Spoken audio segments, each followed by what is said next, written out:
Assalamualaikum warahmatullahi wabarakatuh. Kembali lagi di channel Berita Mistis. Untuk kisah kali ini masih ada sebuah cerita dari tulisannya Aisyah Kanaya Ajar. Dan untuk kisah yang akan saya bawakan kali ini, yaitu sebuah kisah yang berjudul Melahirkan Setelah Kematian. Kisah seorang ibu melahirkan setelah dinyatakan meninggal dan dikuburkan. Sebelum kita masuk ke ceritanya, tekan dulu tombol like video ini dan jangan lupa tekan juga tombol subscribe channel ini. Dan nyalakan juga lonceng notifikasinya agar tidak ketinggalan cerita-cerita baru dari channel ini. Dan seperti apa untuk kisah kali ini? Langsung saja kita simak berikut ini.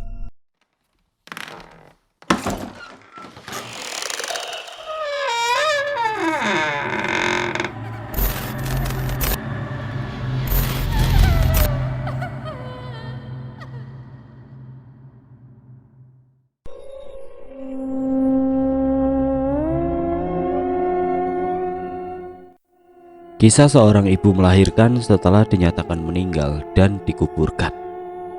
Kejadian ini di bulan September tanggal 15 tahun 2022 di hari Kamis. Di Rabu pagi, kebetulan di pagi itu cuaca sangat cerah setelah kemarin diguyur hujan seharian. Aku begitu semangat untuk berangkat ke kantor di pagi itu. Gak tahu kenapa, biasanya juga agak males. Firasatku mengatakan sepertinya akan ada kabar yang bikin hati bahagia. Setibanya di lingkungan perkantoran, aku bersemangat untuk melangkahkan kaki ke dalam ruangan. Dan aku mendengar seseorang yang memanggil namaku dari arah belakang. "Nay, tunggu!" Aku menghentikan langkahku dan berbalik melihat siapa yang memanggil. Ternyata dia adalah Andin. "Ada apa, Din?" "Libur." "Masa sih? Kata siapa?" ucapku. "Atasan." "Pak Bagas?" "Iya, katanya dia lagi ada urusan keluarga di luar kota. Jadi kita semua dibebas tugaskan." "Sebelumnya nggak ada pemberitahuan, Din?" "Iya, ini dadakan. Aku juga baru tahu tadi," kata Andin. "Berapa hari?" "Katanya 3 hari." "Wah, seneng lah kita. Kapan lagi bisa nyantai?" Oh, jadi ini firasat yang buat aku senyum-senyum sendiri pas mau berangkat tadi. Pantesan hati ini bersemangat berangkat ke kantor. Andin menyadarkanku dari lamunan. Bengong, kenapa? Kesambet lo." Sembari menepuk pundakku, terucaplah sebuah ide. "Liburan yuk," ucapku. "Sama siapa? Kemana?" Andin merasa kebingungan. "Boleh aku ikut?" Dan Tio mau ikut serta. "Boleh," kataku. Dan Andin menyeletuk. "Kevin dan si Bagas kemana? Apa dia nggak mau ikut?" "Mereka keluar kota, ada urusan katanya," timbal Tio. "Tehana juga lagi sakit, aku rasa dia nggak bakal bisa ikut." "Ya udah, mereka keluar kota, kita ke dalam desa gimana?" jawabku. Pada akhirnya kita memutuskan untuk berangkat liburan saja di hari Kamis. Ada aku, Andin, dan Tio. Lumayanlah buat lepas penat dan lelah. Kita memutuskan untuk pergi ke rumah Andin saja, dikarenakan rumahnya dia dekat dengan lereng gunung dan perbukitan yang sangat indah. Di Kamis pagi kita lebih memilih berangkat naik bis yang menuju daerah Pangalengan. Selama di perjalanan, aku dan Tio hanya menghabiskan waktu dengan tiduran, dikarenakan anti perjalanan jauh. Singkat waktu, sesampainya kita di kampung halamannya Andin, waktu menunjukkan pukul 10 siang, dikarenakan kita berangkat jam 6 pagi dari kota Bogor. Aku mencium hawa sejuk pegunungan. Dikira jalannya bakal semudah yang diperkirakan, akan tetapi kita diharuskan melewati persawahan dan perkebunan warga. Yang bikin aku gigit bibir, aku melihat di hadapan sana ada pemakaman umum yang teramat luas. Bukan hanya itu, tapi aku juga melihat irigasi yang memisahkan pemakaman dan persawahan.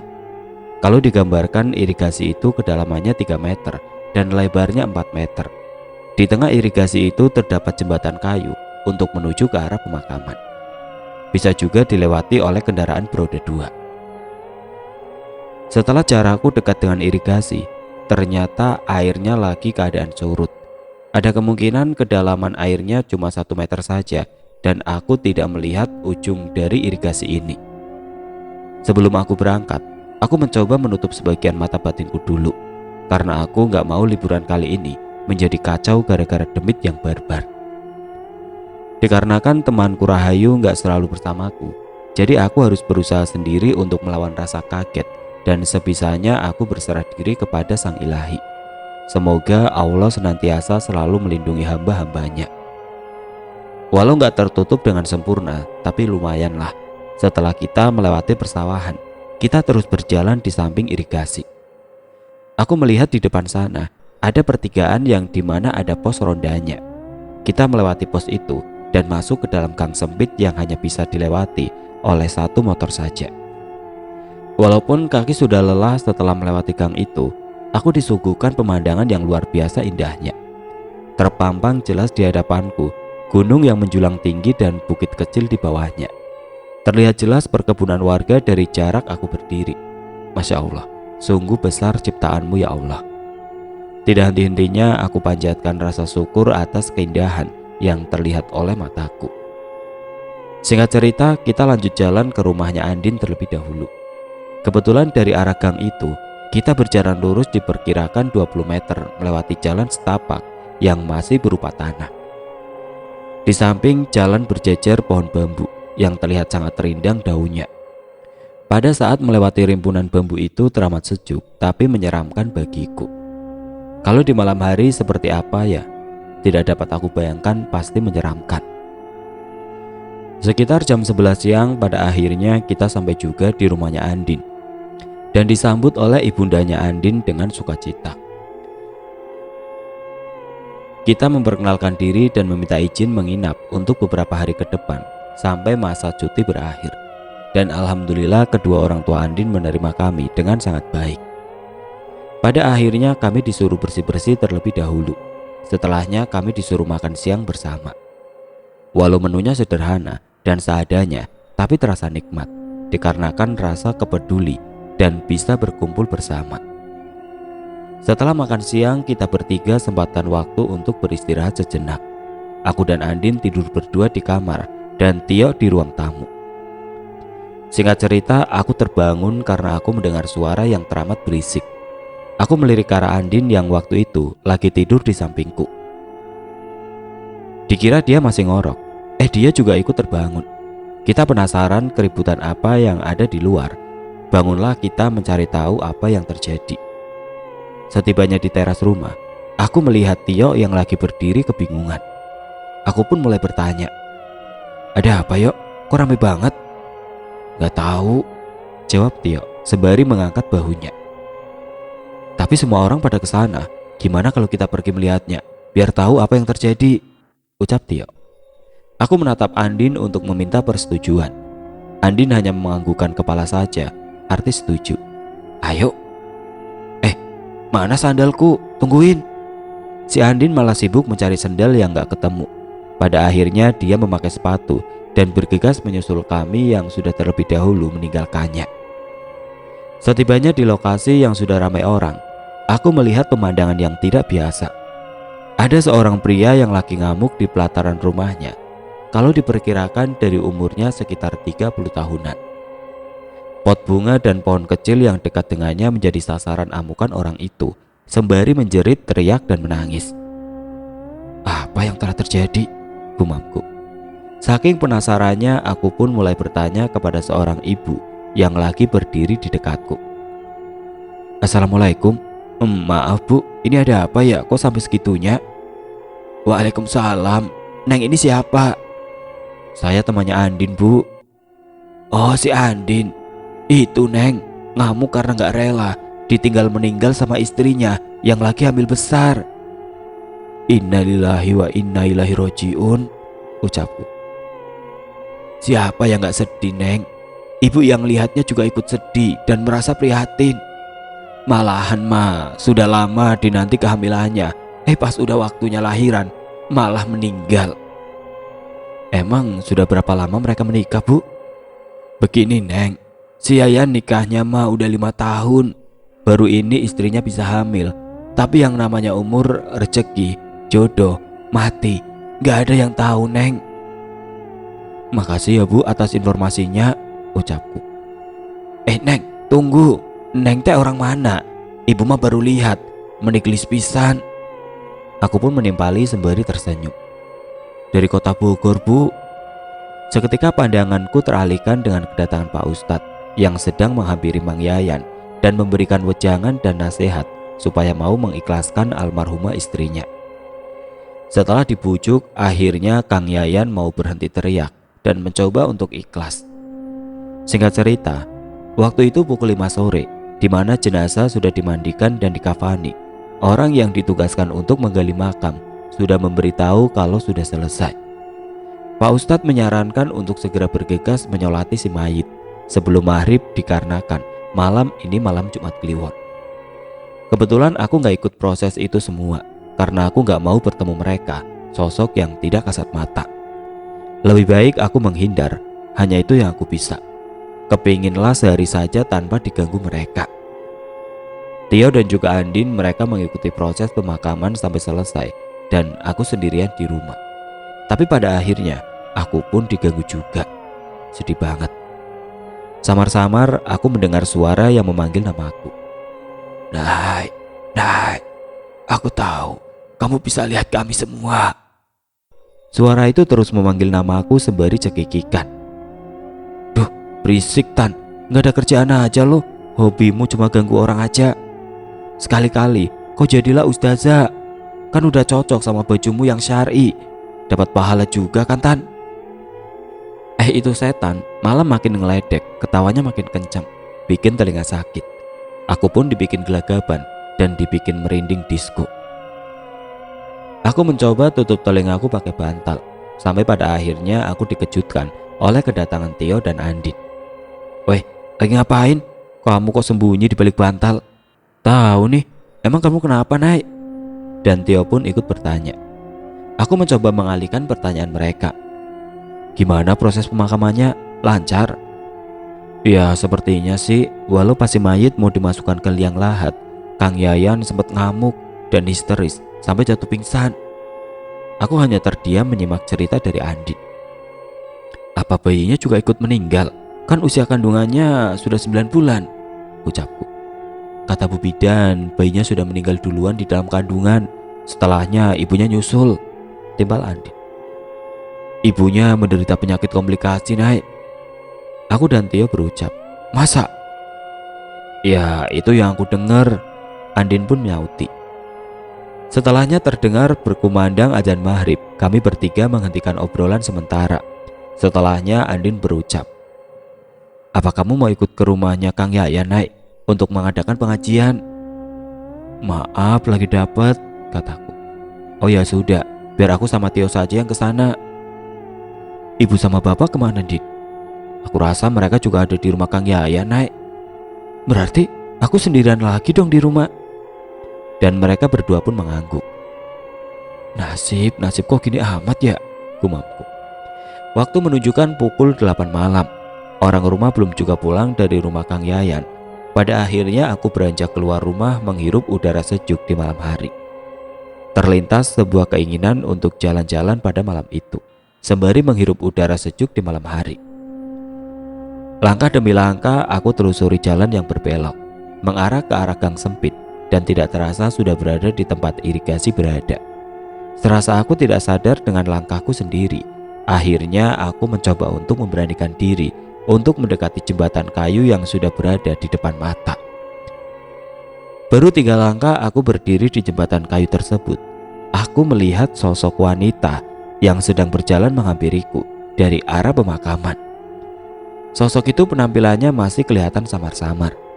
Dari kejauhan, aku semakin memperhatikan gerak-gerik sosok itu yang ternyata seorang wanita hamil. Menggunakan dress kuning tapi warnanya sudah terlihat lusuh. Kenapa dia keluar dari arah kuburan ya? Kalau manusia mana mungkin sih? Apalagi dia hamil besar. Tapi aku melihat kakinya yang napak ke tanah. Dan lambat laun, sosok wanita itu sudah berada di hadapanku, sembari tersenyum. Sebenarnya dia demit apa bukan sih? Tapi aku nggak ngerasa dia demit ya. Tapi kenapa dia keluar dari arah kuburan ya? Gumamku. Sosok itu berkata, permisi, numpang lewat. Oh, mangga teh, badai kemana? Dan teteh ini siapa ya? Ini sudah malam, Gak baik ibu hamil keluyuran di luar, kataku. Nama Teteh Erin, saya mau ke Emak Paraji, atau dukun beranak. Lah, emang Teteh mau melahirkan? Iya, mau lahiran, Neng. Aku heran, kok orang mau lahiran ada bicaranya santai, dan raut wajahnya teramat datar, walau agak sedikit pucat, tapi nggak kayak yang mau melahirkan. Aku hanya bisa berkata dalam hati saking keheranan. Emang Mak Parajinya ada di kampung mana, Teh? Apa boleh saya mengantar? Ada di kampung sebelah. Gak usah, Teteh pergi sendiri saja. Permisi, ucapnya. Dan dia berlalu pergi. Aku masih termangu melihat kepergiannya yang teramat cepat seperti kain tertiup angin. Aku masih belum tersadar kalau di sekelilingku ada sosok yang sedang menungguku. Setelah aku berbalik badan, aku tersentak kaget. Tanpa disadari, aku salah menginjakan kaki yang ternyata penyangga kayunya sudah rapuh.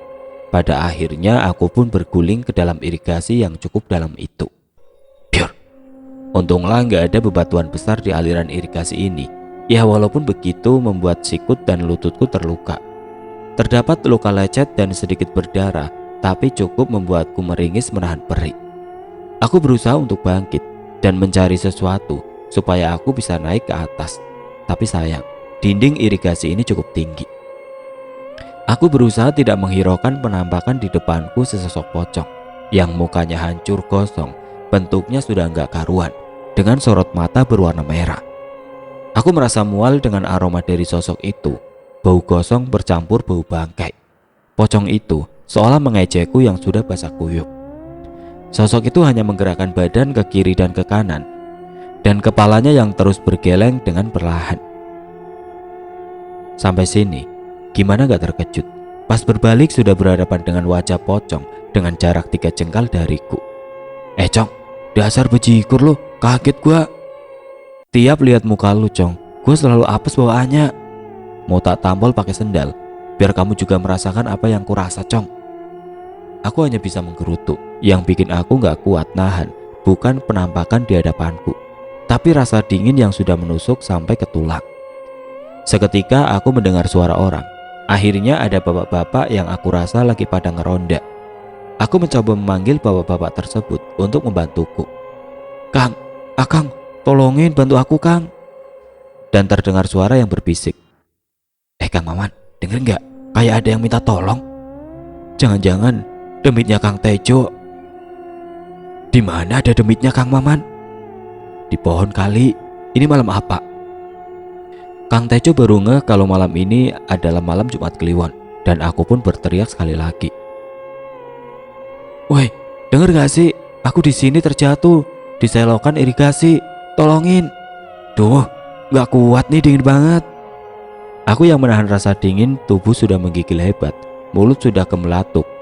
Nahan rasa dingin yang teramat sangat, tapi mereka masih debat, bukannya ditolongin. Tuh, Kang Maman, dicek aja dulu, siapa tahu beneran orang yang meminta tolong. Kamu aja, masa suruh saya? Ih, Kang Maman malah balik nyuruh. Gimana ini? Udah gini aja, kita barengan gimana? Duh ya Allah, keburu beku aku. Kok malah debat sih? Aku orang, manusia tulen, bukan demit, cepet tolongin. Lah, emang manusia, Kang? Kayaknya. Kita periksa aja, tapi barengan ya. Iya, ya udah, kamu di depan, kata Kang Maman. Akhirnya mereka sampai di depan irigasi dan melihatku yang sudah basah kuyup dan terucap. Astagfirullah, Neng, lagi ngapain? Emang gak dingin mandi malam-malam kayak gini? Kang, cepet tolongin, saya kecebur bukan lagi mandi. Iya, bentar, Akang cari tali dulu ya, Neng. Singkat cerita, setelah aku berhasil naik ke permukaan, aku mencari sosok barbar yang gak ada akhlak. Gak ketemu kemana dia, mungkin udah pergi. Si Akang mulai bertanya, Neng, kamu gak apa-apa kan? Enggak, Kang, tolong anterin saya ke rumah Andin ya, pintaku. Ya udah, mari Neng, Akang antar. Setibanya di pelataran rumah, kagetlah mereka dengan kondisiku yang basah kuyup dan luka di mana-mana. Nah ya, kamu kemana aja? Kita nyariin kamu. Lah, kau kenapa sampai berantakan kayak gini? Ibu Andin berkata, "Sudah, kasihan Naya, kita urus dulu, nanti dia masuk angin. Pertanyaannya nanti saja." "Oh iya, makasih banyak untuk bantuannya, Kang," ucap Ibu Andin. "Iya Bu, sama-sama, kami mohon pamit dulu." "Iya silakan Kang." Sambil terduduk memeluk lutut yang gemeter, ibu memberiku teh hangat untuk aku minum, selagi ibu menyiapkan air hangat untuk aku mandi. Singkat cerita, aku pun sudah siap. Ibu menyuruhku bergegas mandi dan menuju ke belakang rumah. Kebetulan WC-nya pisah, jadi nggak di dalam rumah. Jarak kamar mandi 6 meter dari pintu dapur. Baru saja aku mau melangkah, sudah disambut dengan tawa Tante Kun-kun. Aku yang masih berdiri tidak jauh dari pintu dapur. Aku mencari sosok itu yang ternyata lagi nangkring di tembok WC. Kebetulan kondisi WC-nya cuma setengah bahu orang dewasa dan tidak beratap. Aku menatap sosok itu dengan penampilan yang masih sama, wajah menyerupai tengkorak, terbalut kulit dengan bola mata yang besar. Terdapat belatung yang terjatuh di setiap pipi dan keningnya. Rambut yang acak-acakan, sudah kayak sarang burung. Tantan terkadang menangis, terkadang tertawa. "Lu cepet sedih, cepet pula bahagianya. Emang lagi galau apa emang lagi konslet?" gumamku. "Aku mencium bau darah yang teramat wangi. Aku tertarik untuk mencobanya," kata sosok itu. Darah? Ya Allah, aku kok sampai lupa kalau aku lagi dapet. Ada, aku hanya bisa garuk kepala yang udah basah. Dan habislah kesabaranku. Tadinya mau aku lempar pakai sendal. Seketika tanganku ditarik, yang ternyata itu Ibu Andin yang menyuruhku untuk segera masuk ke dalam dapur. Dan aku pun menurutinya saja. Dengan tergesa-gesa si ibu menutup pintu dengan keras dan menguncinya dengan nafas yang tersegal-segal. Aku hanya diam terpaku dengan kelakuan si ibu. "Walau pintu dikunci, kan itu setan, bisa masuk, bisa nembus," gumamku. Dan aku mulai bertanya, "Lah, ibu kenapa?" "Kamu gak dengar ada suara Kunti di luar? Orang ibu dengar suaranya kok." "Kayaknya bukan aku aja deh, melainkan seisi rumah juga mendengar suara dari Kunti itu." Ibu menyarankan untuk aku bersih-bersih di dapur saja. Kebetulan lantai dapurnya masih berupa tanah. Ya mau gimana lagi, dengan terpaksa bersihkan diri di dapur dengan super kilat. Dan kurasa Kunti itu sudah menjauh, suaranya udah gak kedengeran lagi. Singkat waktu, pada saat makan malam yang tertunda gara-gara aku menghilang katanya, aku dihajar berbagai pertanyaan sama semua termasuk Ibu Andin. Aku menjelaskan secara detail kepada mereka dengan apa yang telah menimpaku, dan ibu mulai bertanya, "Naya, ibu tadi lihat kamu, kok malah ditatap itu sosok Kunti? Emang kamu gak takut?" "Jangan khawatir Bu, Naya kan temannya Demit," jawaban Andin sembari cengengesan. Dengan rasa kesal aku lempar handuk kecil ke arah mukanya si Andin. "Wah kampret lo An, mulutmu kalau ngomong disaring dulu napa?" Kedua orang tua Andin hanya bisa ketawa saja. Dan pada akhirnya setelah menyelesaikan makan malam, kita pergi tidur. Alhamdulillah di malam itu gak ada gangguan. Keesokan harinya, warga mendatangi rumah Kang Yayan dengan suara yang berisik. Mereka melewati depan rumahnya Andin. Ibu bertanya kepada salah satu warga yang gak sengaja lagi lewat di depan rumah, Bu Hasna, sini dulu." "Apa? Mendingan kita ke rumah si Yayan." "Emang ada apa di rumah si Yayan?" "Ini masih katanya, tapi belum jelas juga. Udah kita kesana saja," saran Bu Hasna. Pada akhirnya kita gak mau ketinggalan dan sekaligus rasa penasaran juga. Sesampainya kami di depan rumah Kang Yayan, kami melihat ada Bi Ijah yang katanya emak Paraji atau dukun beranak, sembari menggendong bayi yang masih merah. Karena rasa penasaran, aku, Andin, Tio lebih mendekat ke arah teras rumah Kang Yayan dan menyimak dengan apa yang sudah terjadi. Kebetulan ada Pak RT juga di dalam rumah. Cerita kali ini diceritakan dari sudut pandang Bi Ijah, seorang dukun beranak. "Tadi malam, rumah Bibi ada yang ngetuk pintu. Padahal Bibi sudah tidur, jadi terbangun karena suara ketukan yang enggak berhenti. Dikarenakan Bibi tinggal sendiri di rumah, ya Bibi mau gak mau harus buka pintu. Setelah dibuka pintunya, Ada seorang wanita yang lagi hamil besar dan bibi teh bertanya, "Neng ini siapa? Dan mau apa malam-malam?" "Maaf mengganggu, Bi. Saya Erin dari kampung sebelah. Saya mau minta tolong. Saya mau melahirkan di sini. Apa bibi bisa bantu?" "Biasanya bibi dibantu sama bidan Susi, Neng." "Tolong ya, Bi. Waktu saya tidak banyak. Saya kepingin bayinya selamat. Tolong, Bi. Saya mohon." "Aduh, gimana nih? Apa saya tolong aja dulu? Tapi kalau terjadi sesuatu gimana?" Bi Ija pun merasa kebingungan harus keputusan apa yang diambilnya. "Gak bakal terjadi sesuatu terhadap saya, Bi. Bibi tolong saja bayinya," ucap wanita itu. "Ya sudah, sini masuk. Kamunya berbaring saja dulu di sana." Pada akhirnya Bi Ija mengabulkan keinginan wanita yang bernama Erin itu, walau masih ragu. Bi Ija menunjuk ke arah ranjang yang beralaskan tikar di atasnya. Setelahnya Bi Ija berkata, "Bibi tinggal dulu ya, Neng. Mau ke belakang mengambil air hangat." Setelahnya Bi Ija kembali dan mulai proses melahirkan, yang teramat mudah dan lancar. Sebenarnya Bi Ija merasa keheranan dengan pasiennya kali ini. Dengan sekali ngeden, sang bayi keluar dengan selamat dan terucap hamdalah dari mulut si bibi. Bi Ija tidak melihat raut kesakitan dari wajah wanita itu atau suara rengekan. Beralih fokus ke sang bayi. "Selamat ya, Neng. Bayinya gemuk dan sehat. Cantik, mirip mamanya," sembari menyodorkan sang bayi ke pelukan ibunya. Setelah semuanya selesai, Bi Ija pamit mau ke belakang, mau ngambil air bersih. Baru 4 langkah dari tempat wanita itu melahirkan, tidak sengaja Bi Ija mendengar wanita itu berucap, sembari mengecup pipi sang bayi, "Maafkan Mama ya, Nak. Mama gak bisa menjagamu, membesarkanmu, merawatmu. Asal kamu tahu, Nak, Mama begitu menyayangimu. Anak Mama yang cantik, kamu hadiah yang terindah untuk Mama dan Ayah. Maafkan Mama yang harus pergi dari sisimu, Nak." Bi Ija tidak menghiraukan perkataan wanita itu. Dia berlalu pergi ke dapur untuk mengambil air bersih. Setelah dari dapur, Bi Ija sudah tidak melihat sosok wanita itu lagi. Kemana dia? Dan sang bayi menangis kejer terbaring sendirian. Bi Ija mengambil alih untuk segera menggendong sang bayi supaya terhenti dari tangisannya.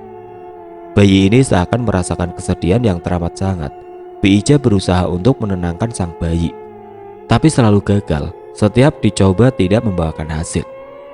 Sampai pada akhirnya terdengar suara adzan subuh yang bersautan. Bayi itu pun terlelap. Bi Ija terduduk lemas karena semalaman dia tidak tidur dan terduduk di ranjang tempat di mana semalam telah menolong sosok wanita misterius. Sembari masih menggendong bayi yang masih merah, Bi Ija meraba tikar yang bersih. Tidak ada noda darah sama sekali.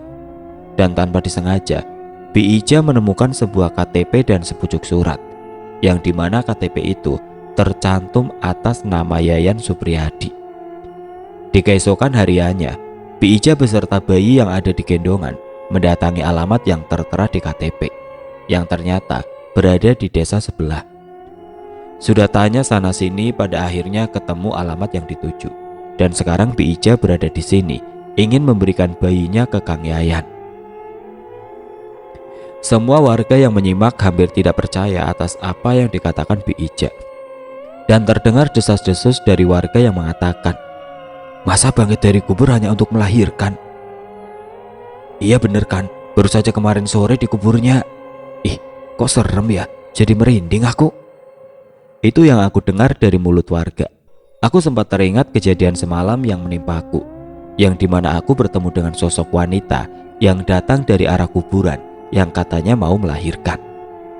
Apa jangan-jangan sosok itu yang dimaksud Bi Ija? Soalnya nama dan cirinya sama, Erin, pikirku.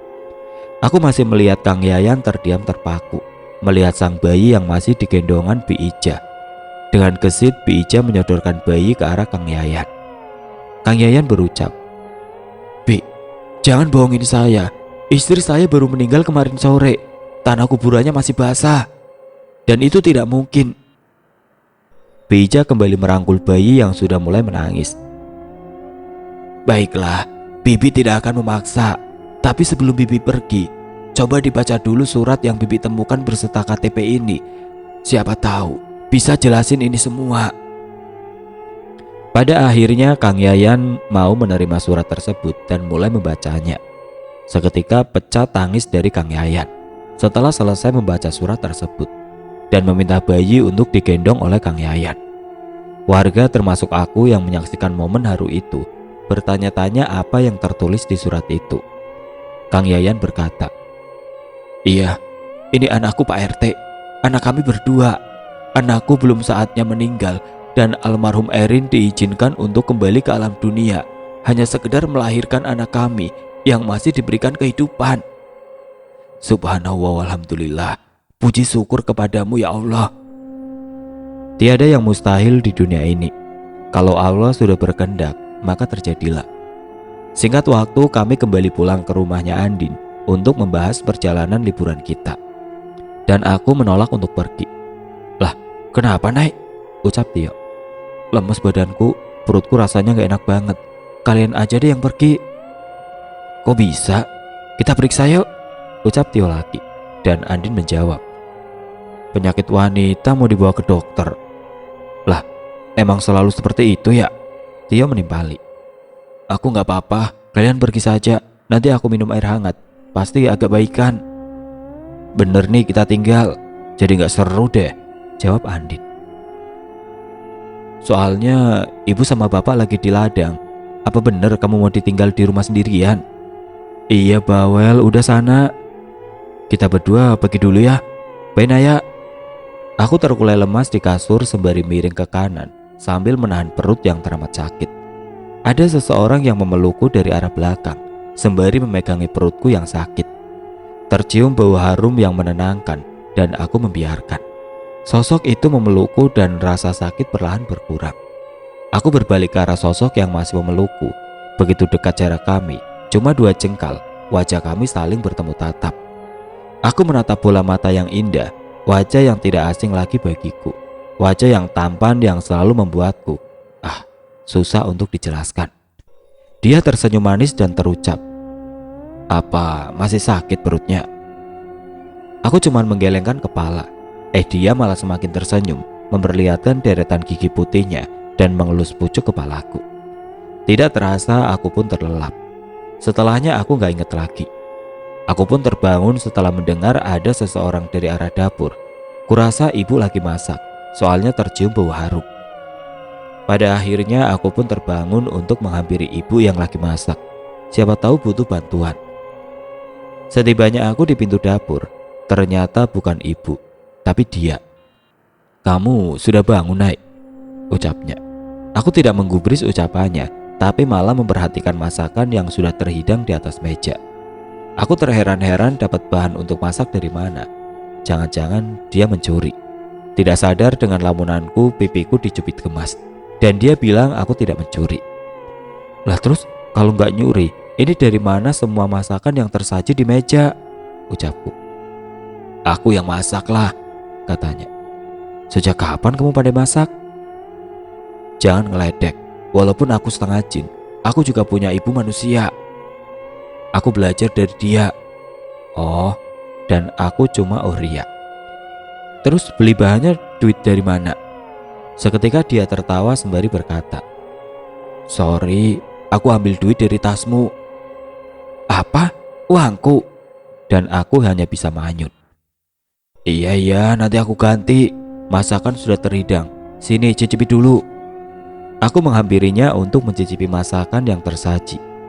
Dia mau menyuapiku dan aku hanya manut saja. Entah kenapa aku gak bisa nolak. "Jangan ditolak, kan kamu lagi sakit," katanya. Yalah, nguping. "Bukan nguping, tapi suara batinmu teramat jelas di pikiranku." "Udah, makan yang banyak. Sebentar lagi yang punya rumah akan segera sampai. Setidaknya kamu gak malu-maluin, sudah numpang tapi kok males." "Bayu, kamu itu..." Dia terkekeh dengan ucapanku. "Mereka datang, aku harus pergi.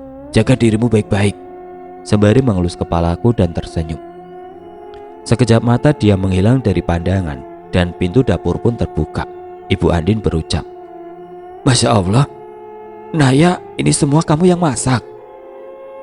Duh gawat, masa aku bilang jin yang masak? Pada akhirnya aku gak menjawab pertanyaan ibu, cuma bisa tersenyum saja.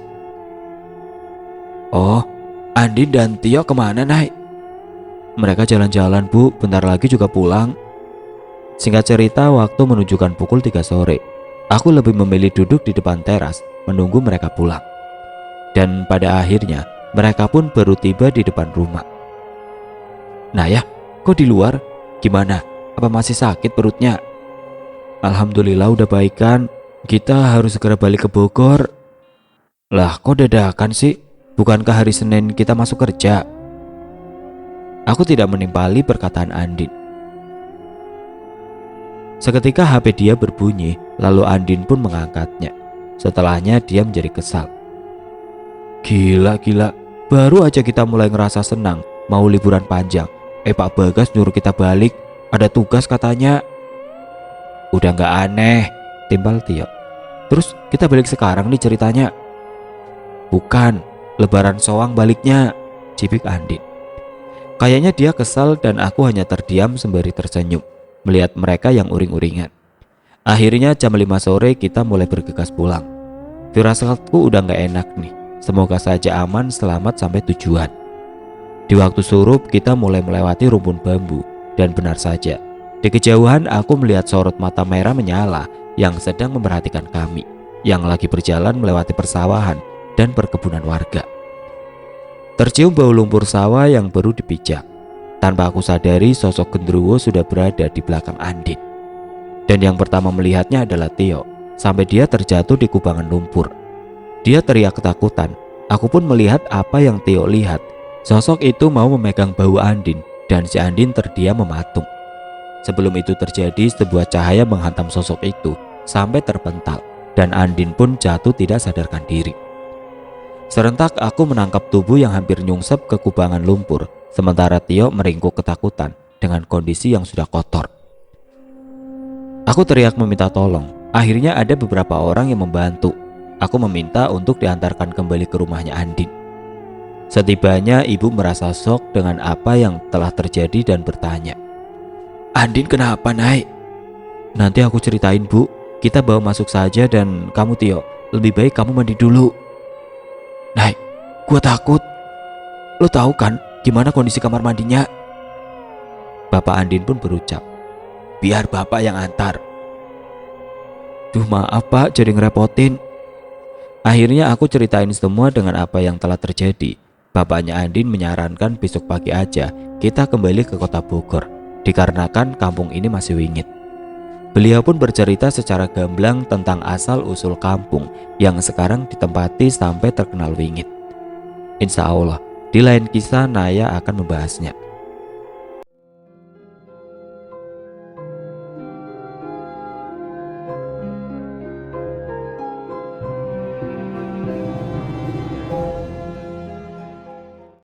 Oke teman-teman, sekian untuk cerita kali ini.